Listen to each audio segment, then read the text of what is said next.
Hi అండి. ఇటు చూడండి, నల్లేరు అయితే ఈ మధ్య వర్షాలు పడుతూ ఉన్నాయి కదా, అసలు ఎంత బాగా అయితే వచ్చిందో. చెట్టు నిండా బాగా అసలు వచ్చిందనమాట.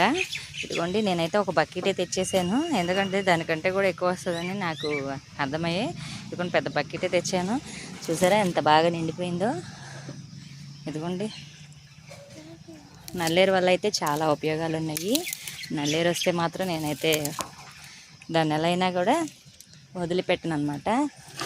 చక్కగా పచ్చడి చేసేసి మళ్ళీ రొట్టెల్లో కూడా వేసి పెడతా ఉంటాను. చాలా మంచిది. ఇవ్వండి చూడండి, ఇట్లా లేత కొమ్మలు మాత్రమే వేసుకోవాలి. ముదురుదైతే కొంచెం పీస్ వచ్చినట్లు ఉంటుంది. ఎందుకు మనకి ఇట్లా కావాల్సినంత ఉంది, అందుకని మనకి చూసారా ఎంతైతే బాగుందో. ఈ నల్లేరు వల్ల అయితే అండి, కాళ్ళు ఇరిగిన వాళ్ళకైతే ఇది బాగా పనిచేస్తుంది.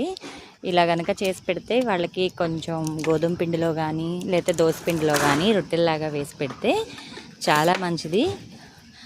విరిగిన ఎముకలు అయితే అతుక్కుంటవి. కావాలంటే మీరు సెర్చ్ చేయండి. దీనివల్ల చాలా ఉపయోగాలు అయితే ఉన్నాయి.